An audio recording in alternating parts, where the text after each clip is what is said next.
He has just transitioned from rugby to athletics. And he came with a bang. Unaona wale wasa wanakujanga and he's a new kid around and kinashinda napendanga nikisema kid alafu anasikia kunimeza. He was a new handsome man. Just do it. Oh, sisi ndio tunafaa tu count, sorry. Usikate. Hiyo party baki hapo. Ikongi yetu. Sorry. Okay, we are ready. Hi guys, what's happening? Nimeanza interview na kicheko. What's popping? Of course, it's me, your queen of content, Truly Kitui. Welcome to the best online TV show. If you're new here, make sure you subscribe. And I'm tuned with the one and only. Sijui niite bibi ya mhesha ama niite nani? Si politician. But anaweza kuwa.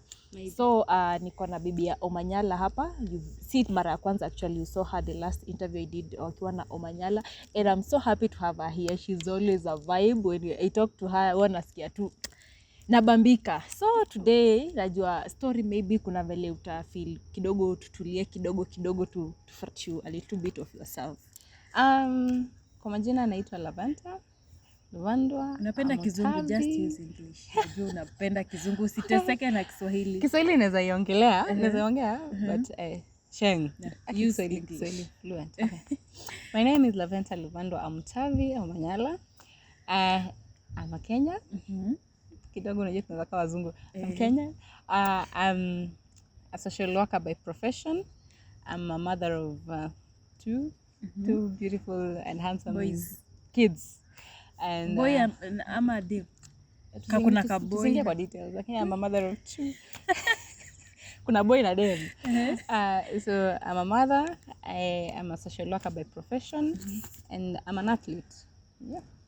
Lavenda, at what point did you realize you can be an athlete? Sasa hapo ndo tunataka kujua sana. Career yangu ya athletics, wacha nikwambie. Athletics yangu inaanza back then. You see when you're in primary and wasa wanaenda games time and lazima games time uende ufanye something. So nilikuwa naendanga tu games time. The only sport shule yetu ilikuwa ni mbio. Hakukuwa na any other sport. But I was so lazy. I didn't like it. So the only time nili have kuenda competition is because I was bribed by my primary school teacher. Akanipatia soda na chipo ndo niende competition. That was the only time nilianza compete, and I went once. Na hiyo ilikuwa primary, then nikakatika. But in high school, a friend of mine, my mother, did you go to a boarding school? Yeah. Okay. Zile za my mothers. So my mother was an athlete. Okay. So she's the one who pruned me into being a sprinter. Yeah, so I've been running in high school, but high school was mostly ilikuwa ku escape school because school was tough. So running was a way of escaping soma sana. Yeah, so I was doing it because it had a lot of funkies. Yeah, so that is how I loved running in high school. Then I went to campus, and campus now I used to do dancing and running. No, campus I did anything that gave me money. So I used to dance, I used to run. So you can dance. Kitambo nilikuwa na dance. Kuna moves. Squeeze zimeenda hapo. Squeeze wasichana wa TikTok wanani stress. Mifupa zangu zimezeeka. So I used to dance. I was in our dance crew. Ilikuwa inaitwa Blazers dance crew. We used to, you know, I loved dancing because every weekend tulikuwa na gig LD. And during those gigs, tuambie ulikuwa high school gani? Hii ni kama high school inajulikana sana. I wish. Hapana, mimi nilisoma pale Western, Kaimosi Girls. Kaimosi inajulikana. Then nikaenda Kampo Moi. Sasa sisi ni wale watu wa main campus kule Keses. So the only way you could get out of Keses to go to town ni kama uko na do. So mostly weekends tulikuwa tunaenda hivyo juu ya dance, because dance we used to earn tao. Ukichapa show ukapata tao. Unajua vile tao inakulisha. So I used to love dancing because of zile quick gigs, quick money. Then athletics nilikuwa naifanya once in a while, ikikuja na train wiki siku 3, 1 week, then I go and compete. Yeah. So that has been basically my athletics career. Then I finished campus, nikakuja nikaanza kufanya job. Kufanya job ilikuwa nikapata coach wangu wa kwanza. So I used to go to school, to work, and then I come during the weekends, or maybe after work I go for training. So just 2 years ago is when I started doing athletics professionally, when my husband got a breakthrough, and we sat down and discussed that he saw it best fit that I also get an opportunity to grow my career, because he knows I'm an athlete. I've been training, despite the fact that I've been doing it for a very short period. I've been competing with people who've been doing it daily. So we had a discussion, and he was like, babe, I want to support you. So I had also had enough with my working experience and my work. Then I decided to quit and start doing athletics full time. So I've done it professionally for 2 years now. Okay, you growing up, how was life? Maybe tell us a little bit of you growing up as Lavender, ukiwa mdogo, ukagrow, familia kulikuwa aje, how is everything? Growing up, for me, it's very difficult to describe my family dynamic. It's easy for many people. People say I come from a family of 3, a family of 4. I can't describe my family because I don't know if it's extended or whatever it is. But I come from a family where I have siblings from different sides. So it's, let me call it an extended family, I think. Yeah. So that is how I've been raised. I have they call step or half. I have half brothers and sisters that we've been raised together, but they're older than us. So I'm the youngest. And kuna wadogo hapa chini. Kuna our last born, but we are sisi ni wale wadogo. Yeah. So growing up, life was good. Raised by mom and dad. My siblings walikuwa older, so by then my siblings were the ones who were supporting us. You see, when you come from a family where your siblings are already older, they're working, then it's like a custom. They usually support hapa na kule where there is school fees and things like that. So that is how we grew up. They were supporting my fee at some point when my dad retired and he didn't have any income. So yeah, that is how we've grown. So I come from a family of extended members, and it's a bittersweet revelation. Wow. Yeah. All right, now nataka sasa, I'm very interested kujua ulipatana aje na Omanyala, because hii ndo kitu mimi nimetaka sana kujua. Yeye ashakusifu mara kadhaa vile mlipatana, ukamlea, like, so I want to know, how did you guys meet? Funny enough, tulipatana kwa athletics. So I don't know, I think maybe it's destiny. So I've been running since Yokitambo, but I came for my first national games in 2015. So in 2016, tuseme I was already a veteran kwa hii game. Nilikuwa nishaanza kujua wase. So in 2016, I come for my competitions, then nikikuwa in and about, competing and stuff like that. Nilikuwa tu hapa Nairobi. Then Omanyala came to the scene. He has just transitioned from rugby to athletics. And he came with a bang. Unaona wale wasa wanakujanga, and he's a new kid around, and napendanga nikisema kid alafu anasikia kunimeza. He was a new handsome man. Kid.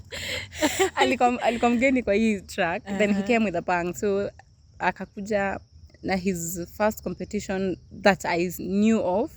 Alikuja na hiyo competition akakuwa number 5 nationally. Niko zile za, hey, this kid can. Yeah, so there were talks. But why are you calling him kid? We were, yeah. Alikuwa anaangalia mdogo, pia mimi nilikuwa mdogo. So yeah, but sasa I think ilikuwa interesting because in this kind of our lifestyle and our community, people know each other. So when someone new comes, it's easy for you to notice them. So that is how I first knew about him. Then after that, tukapatana. So you see, the first interaction was like, oh, there's this guy, oh, anakimbia. Yeah, that was it. Then later that year, we go for our university games competition. Yeah. It's ilikuwa held in Eldoret. So when we were doing our competitions, mimi ni athlete.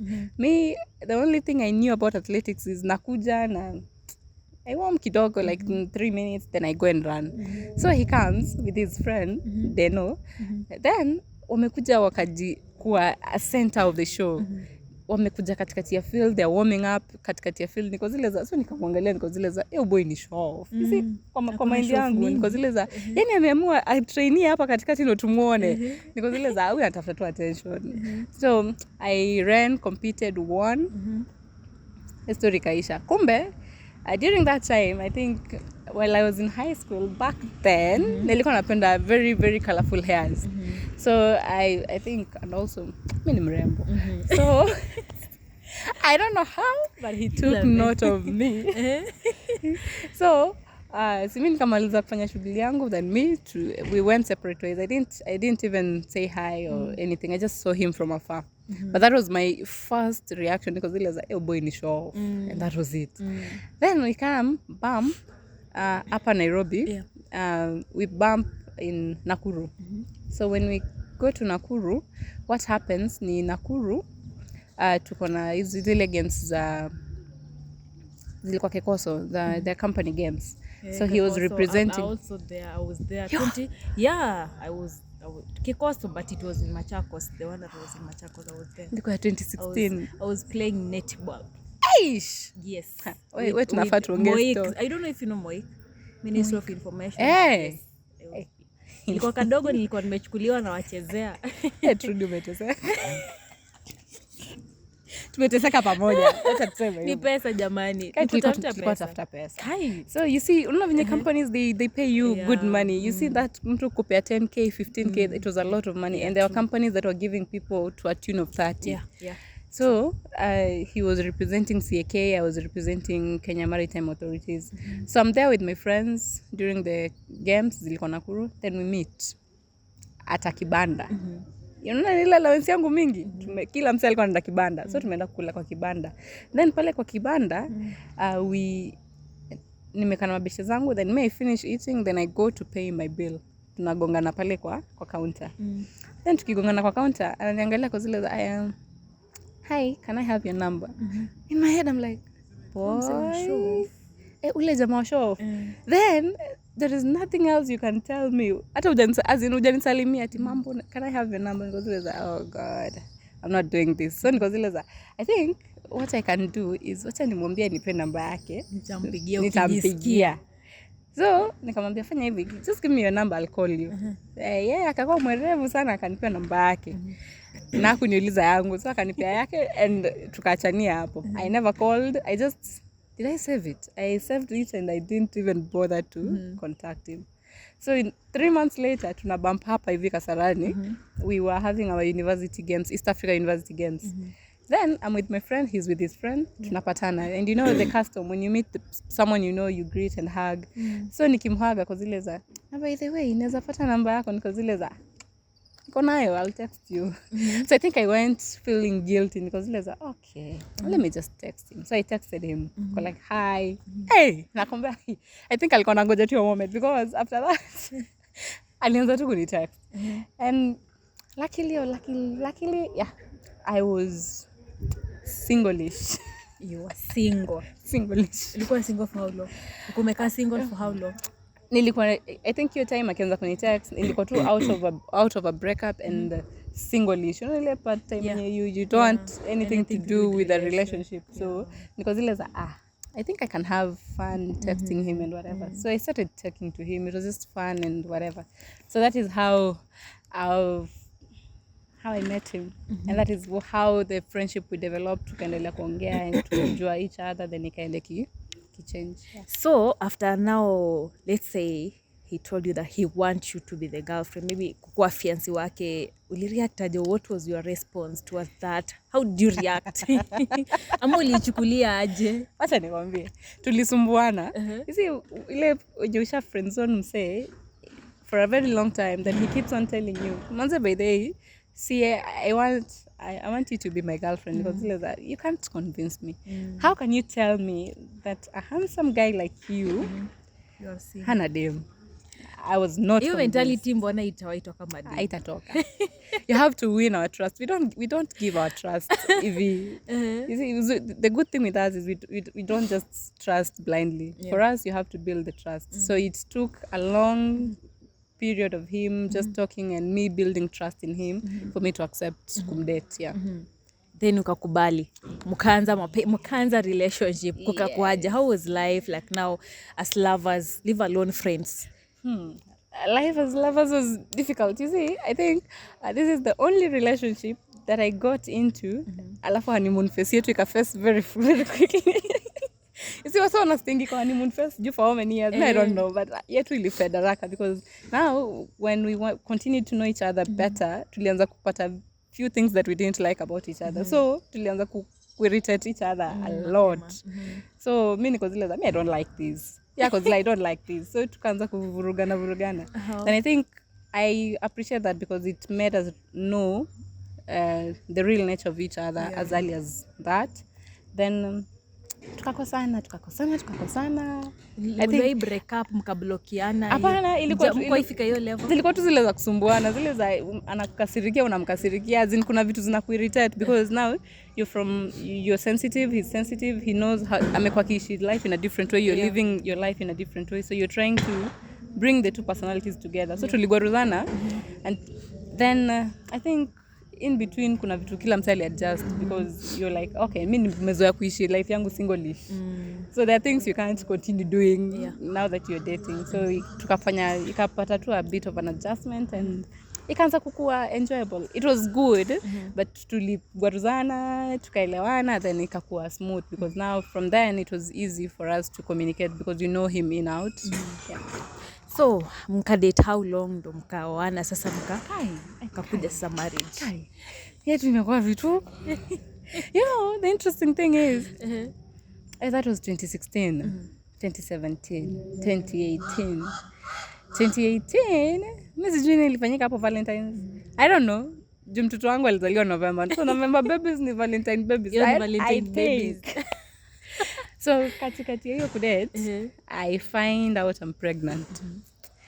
Then kutekio news, I think it was a big shock on both of us, but I think mostly on me. Because I'm still in school. Yo ndo mwaka yangu ya mwisho. You're still in campus? Mimi nimesoma Moi miaka 7. Sita, don't ask me why.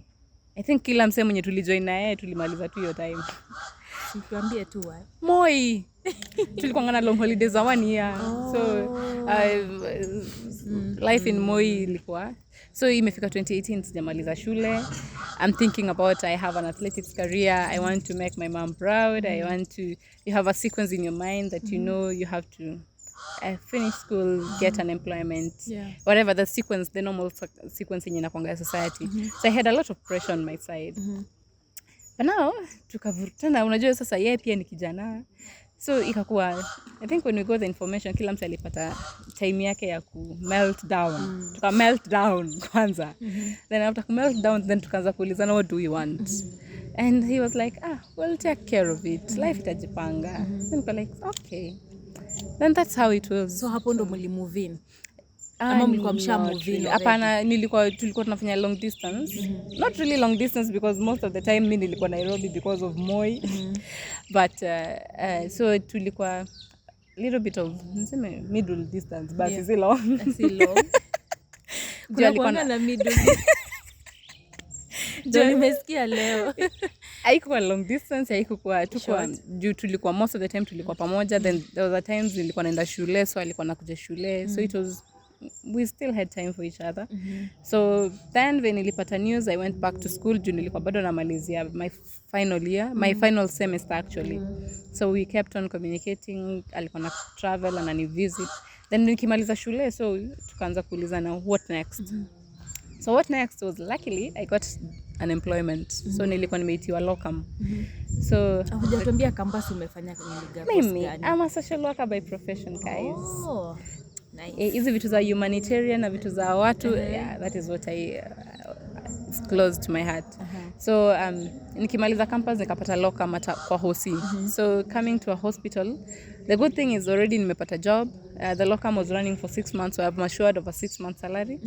And before going back to campus, I was still working. Nilikuwa nimefanya another 6 months of locum. And immediately tulijua tuko na ball, tukaanza kusave. Nakwambia sijai realize a campus girl can save. Hey, we saved. I remember, I think we saved hadi wenyewe tulikuwa tunakaa tunajambia, "Hey, that has we have money." So juu tulikuwa tunapanga tukijua we have a kid coming. Then fortunately nikapata job tena. So we planned for me to come and move to Nairobi. So tukatafuta nyumba, tukaeka vitu kwa hao and we moved in and that is how we started living together. Yeah. Na hii story alikuwa anatuambia you helped him, you were doing this and that. Ilikujaje ama it happened? How did it happen? Ananichochanga sana.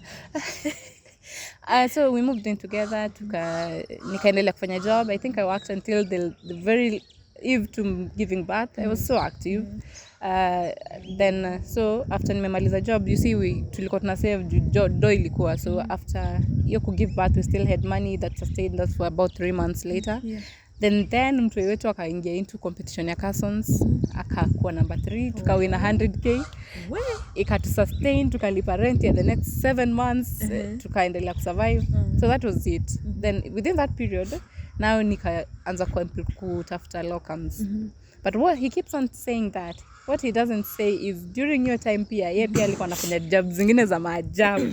Kuna time alienda Posta by the way, nenda kubeba machuma. Na unajua hiyo do ilikuwa how much? Alikuwa alipa 7 so Per day. Na ilikuwa job ya siku 2. So hapo zile za beba acha niende kuna job hapa 7 so ni pesa mob. So akaenda by the way beshte yetu alimwangalia kalia kwa zile za yani but I understand. Lakini watu tokafacha ukiangalia mtu ana drive ama anavaa vizuri anakaa vizuri there is. Kuna watu kuna story. Hakuna Gloria ina story by the way. So ame struggle, alikuwa anafanya tu shughuli hapa, tuko hustle, mapero anatusaidia, friends wanatusupport. That was just how we used to live. Yeye pia na hustle hapa kule. So that is what we did. Then in between nikapata job after 5 months of kulea mtoi. Nikaitiwa job tena. But now juu niko na mtoi, I requested them to only do night shifts because I couldn't do day shifts. Day shifts babes wako job, nafaa nile mtoi. So we agreed nipate job na nifanye night shift. So night shift alikuwa anaamka anaenda job, anaenda class, anaenda tizi, anarudi home. Akirudi home mimi natoka. Naenda nafanya night shift. So nilikuwa namwacha na mtoi as early as 5 months. Ajue venye mtoi atakula the whole night. Yeah. Imagine parenting, yani imagine kukua that young na umeachwa that responsibility ya kulea mtoi and he took it. There's no day alikuwa na complain like it's too much because we just had to work something out together and we found a balance. Me na wakusiku, naenda tizi morning. And that was it and that is how we survived. So in between nikapata another job. After doing the locum, then I got an employment after my baby was like 8 months. Then nikapata 1-year contract. But now nilikuwa na double. Nilikuwa na double because pale nimepata a full-time contract, the money was not enough. You know, these wakisha kata tax, you're left with very little money. And then the locums, I was still getting paid. And the locums were earning me more than my real job. So I used to juggle them. Imagine nilikuwa naenda Karen, my job was at Karen. Job yangu ya Karen is a full-time job, Monday to Friday. And my locum was 3 days in a week. So you do 3 days, then 3 days off. So unapata maybe Monday, niko job both sides. Monday, Tuesday, Wednesday, I'm working at Karen na work Mama Lucy. So I go naenda job Karen, nafika home, na shower, naona mtoi wanawa naingia Mama Lucy. Nafanya job Mama Lucy naamka asubuhi, ikifika 5 na 5:30 na hepa, nafika home na freshen up naenda job. So that is how we used to survive. And at least your double salary ilikuwa inatusaidia kusustain our family and feed ourselves and make sure that he goes to training, make sure that we have our support. So I think that is what and I hold close to because that is what we had to do. Very interesting story. Now I've been going through your social handles, post mabona giving back to the society nini, and I was so interested to know what pushed you ama nini unataka kufanya. You want to give back to the society. There is something that maybe you want to do, and ningependa utueleze kidogo, what are your plans, what are you planning to do, because ni kitu umekuwa ukipost sana, something you've been talking about. Being a social worker, I actually thought that after working for 5 years, I would be completely done with social work. But I think social work it's more of my nature. So it's still haunting me, it's still following me around. So just looking back at my personal life and life experience, I had trauma of experiences that I went through when I lost my dad. Because my dad died in 2012 when I was doing my KCSE. And and I think life ilichapa tu a U-turn, something that I didn't expect. So what happened is once my dad died, family just changed. My mom started being frustrated. We were given an ultimatum to move out of our own home. By who? My siblings, my half brothers and sisters. In many families I've had this. It's usually uncles and aunties, but in our case it was my siblings. So my half sisters and brothers. Actually, that is what I was expecting. Yeah. From your uncles. No. Yeah. So my siblings, my dad had written a will.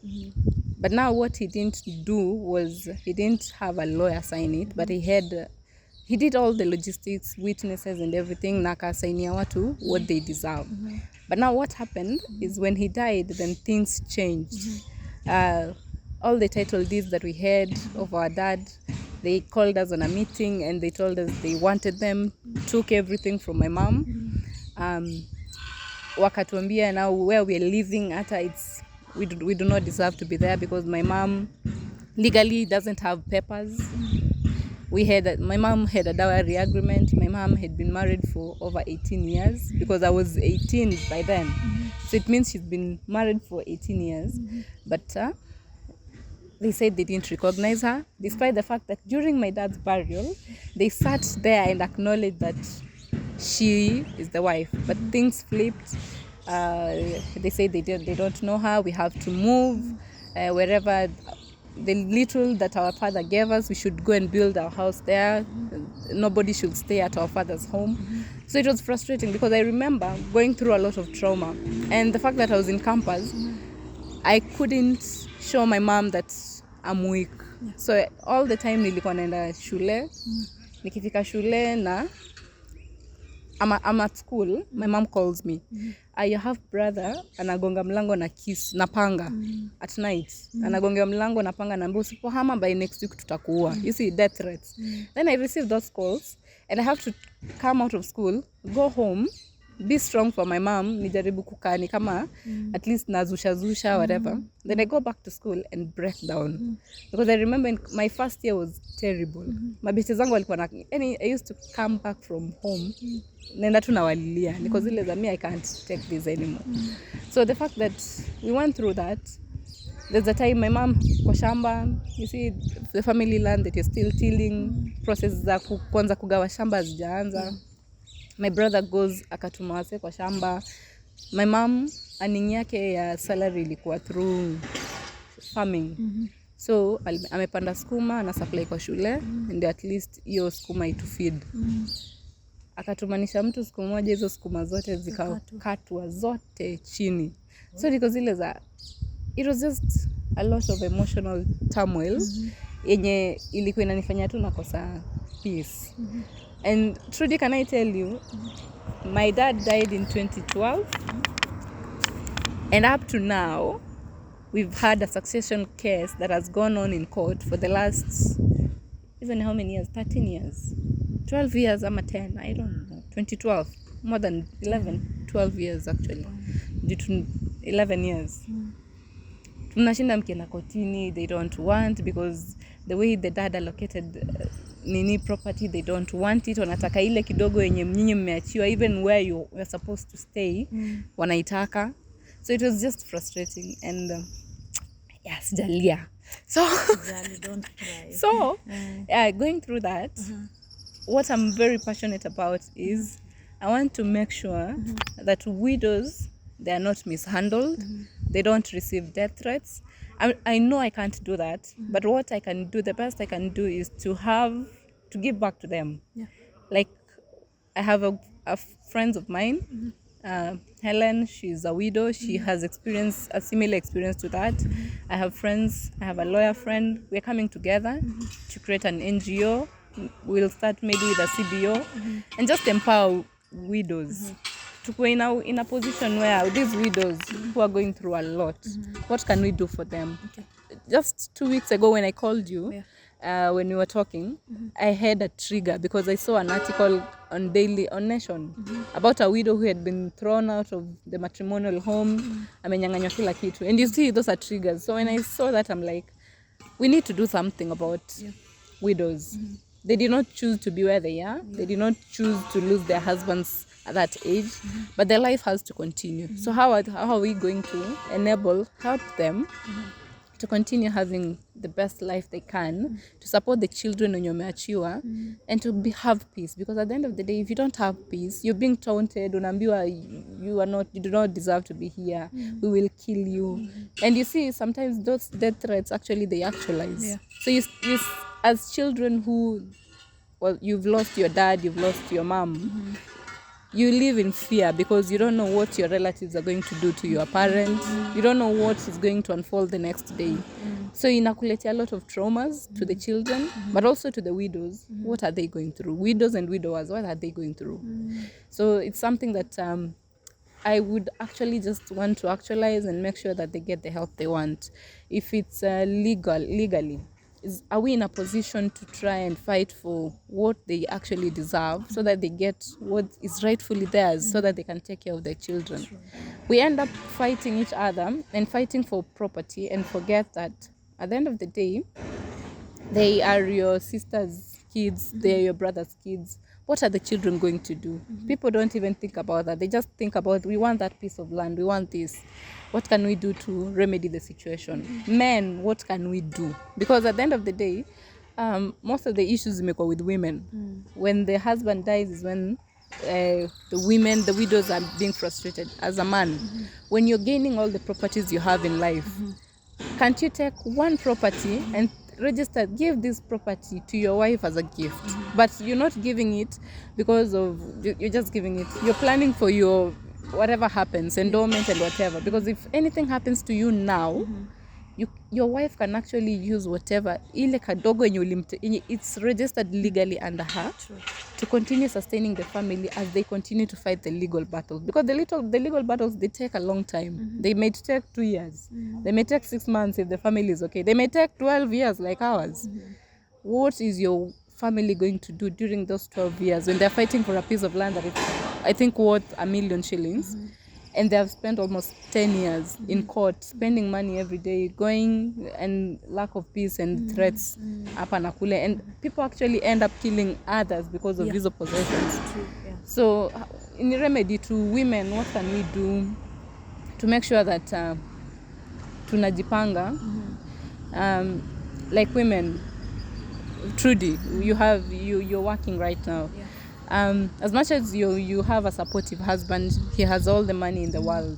What are you doing as a wife to make sure that if he dies now, if he leaves you now, you have something to sustain yourself? If you have children, you have something to sustain you and your children, and to start having a better life. So those are the conversations that we want to start having with the women, with men, and with widows, to honor the needy issues. Can we give them shelter? Can we have the crisis management? Like, ukipata widow mwenye amefukuzwa sahi kwao, and we have the funds to do it. What is the first thing we can do? The first thing is to give them shelter, because it's a basic need. Can we be in a position to give them shelter so that they have shelter? Then you provide them kama ni a business or something to sustain them. Then sasa waendelee kufight legal battles if they will or if they will not, but we have given them a solution so that wako na life. See ati wasa wanabaki tu kwa frustrated just because your husband died, just because your wife died. It shouldn't be that way. So that is what I'm passionate about. I'm telling this story because I want it heard. People tell stories for different reasons. For entertainment, but I'm telling my story for educational purposes, because I want people to be empowered and start thinking about their future, about when you exit, what next? How is your family prepared? And the people around you, like, how do you treat them? How do we take care of our aunties who are widows, our whatever, so that we just find a better way to treat these people, the group of people that are going through a lot. They have been neglected. They don't have rights.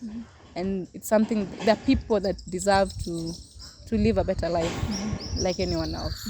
Yeah. So when are you going to start this project? We already, my friends and I, we've sat down. We have deliberated on the ways forward. So the best thing we'll just do is we start with the small groups. You see the small CBOs that are there. Kuna kwanga zile tu chama za widows. Yeah. We start with the small ones. Tujaribu kuona what is it that they need that can sustain themselves. Juko ushago kama ni makuku. Tunanunulia kuku ziwa sustain. Kidogo mtu akiuza kuku atapata kitu ya kulisha familia. Then in the future when you get funding, now zile long term, easy crisis management. Like if we have a need-based issue, we have a widow that amefukuzwa na wapi. Are we in a position to build a shelter for them, give them an employment and empower them and support them? So we are in the process of doing everything. And we hope that we do it for a good cause. Yeah. And how are you going to reach them out? Because we understand kama ni widows wako wengi na mwezi saidia wote once. Maybe what are some of the objectives you put across zenye zitawasaidia ku reach out hawa widows ama ku make sure maybe wamewapata as well? Yeah. The good thing is nimekwambia social work inanihound, so I'm a social worker by profession. My friends also, the two of my friends that I'm working with are social workers, and as social workers we have been trained to do psychosocial assessment. So it's easy for us to do an assessment and to determine that this is a very needy case and how we can approach it. So in the long run we're going to have CHVs, the community health workers, who when they work community they can communicate and tell you guys, guys, kwa hii community yangu madhe yako kwa shida, they really need our help. Then we are able to go on ground, do the assessment, and once tumefanya the assessment we do then we help them according to what is the needy situation. Okay. Right, that is a good idea. Maybe lastly there is something that also you want to clarify about what you've just said right now. Tukimaliza.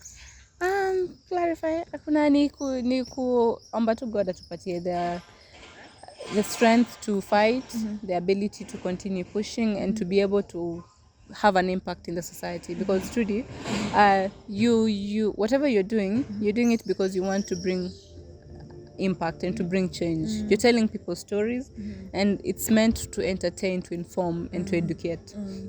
What I'm doing is I want to be able to bring change in the society, and that is what I would love to go down in history, ikisemekana, just for my own conscience. Like, I was haunted by my past experience, but my past experience has helped me to help people. Even if I know I won't be able to help all of them, but the few that will get the help that they need, are we able to help them? And you sleep at night knowing that you did something for a good cause. Yeah. Wow. All right, Lavender. I wish you nothing but the best. I know that hey, kitu kama hiyo si rahisi, but I believe God ata come through. Maybe do you have wale watu mna partner na apart from your friends? Maybe do you have other, let's say, companies that you partnering with? Not yet, or if but wakipatikana wakipatikana itakuwa poa. Right now I don't have anyone that we are partnering with, but I believe that once, the first step is for you to go on ground, start doing the work, let people see the work, then it attracts people who are interested in helping. I'm sure there are people who have wanted to do this for a long time. There are people who have wanted to give their money to a good cause, but they didn't know how. So once they see what we are doing on ground, I'm sure they would, if they want to come, they'll come and they'll support and be part of the change. Wow. Your social media handles, maybe someone wants to reach you out. I think nafani change. Kwa nini? Unajua, Facebook yangu inajita I'm Love Lavesh.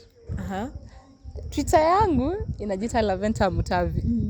Instagram yangu ni love_d lavi. Jamani.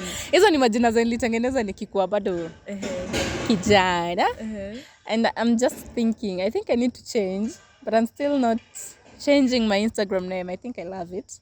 But hapo tutachange tu nikizeeka. Sawa. Hauko YouTube, hauko TikTok. Wacha nikwambie hii story ya YouTube. By the way, Trudy, you're doing an amazing job. Thank you. I think wase wajui how hard and difficult it is to post on YouTube. So, juzi, I think sometime kuna mtu alinichocha. A family member akaniambia, Lafi by the way, so unaweza tufanya vlog ya training, ukiingia training, niko zile za by the way I have many videos. So niko zile za nikaenda YouTube, Lavenda Mtavi. And then, do you know how many subscribers I got? I got 2 subscribers. Na moja ni TV ya nyumba. Na kwa nyumba tuko watu around 8, but moja ni TV imesubscribe. So bado ni account yangu imenisubscribe, alafu niko na 1 follower. Of course mnajua nani ndo my second follower. Then niko zile za aluta continua. Then I decided to post one video. Aki views. Aki nilipata 10. Aki strike. And hata views si shida. Getting to post that video. I think nililala the whole night video yangu ikipost. Inaenda ikirudi. Nikamaliza niko zile after all that struggle niko zile za I need to get views. Unaona? Mtu wangu nilipata 10 views. And you know that is the last time nilipost on YouTube. Because people don't know how hard it is. Unajua watu sema tu kina Trudy wanapata do kwa YouTube. Ukipata kujua what people are doing, when you get to understand its passion. Kitambo ufike tu hata ufikishe tu 1k subscribers. I think the passion because the fact that uko able to do this thing day in day out na how quit. Kianza ulikuwa na views ngapi? Tuombe tu kweli. Nilikuwa nakula 10 views wiki mzima. Guys, ningekuwa YouTuber ni venye sikuwa give up. Imagine sikuwa give. Mimi sasa giving up is my last opportunity to sifikiriangi in life. Imagine ningekuwa mtu wa ku give up. Give up kitambo, lakini nilijiambia because I love this. I don't care what. Mimi sitaki kujua views ni ngapi. Ile siku zitakubali ni sawa. Guys, I could have been your next Trudy. I could be the one giving you content. Iliumana. Ulisema hizo 10 views wacha. 10 views. Yaani uliweka ulikuwa unataka uweke upate 1k views. Nilikuwa na imagine nikiweka anaweza pata 500. Watu walikuchocha ukasema kwanza wase wa nyumba alafu unyo walinichocha hata I'm sure. Kwa hiyo nyumba half of them they didn't watch what I posted. Inakuwa hivyo. Imagine watu watch hata they're not close to you. Ni watu tu wenyewe. Unajua watu ni kama wamekuzoea kukuona. So they don't even bother to let's go see what that is the interesting thing. You know, I'm doing business. Your merchandise to attract value. And what I realized is when you start something, wase wako close to youkozile, we will support you. Yes. But when you start doing the real business, wase wanakusupport there are people who are not even close to you. Yeah. And you know, people who are not even close to you, they won't bother. Wakozile zani 3k sawa they buy. Msako close to you. Hiyo ni pesa mingi. Ni mingi. Alafu atafanya hata umuzie hata thao at a very discounted price, then you end up not making money. Imagine. So big up to you guys, whatever you're doing, it's awesome. Wacha sisi tukimbie. Yenye ngumu. Kimbieni.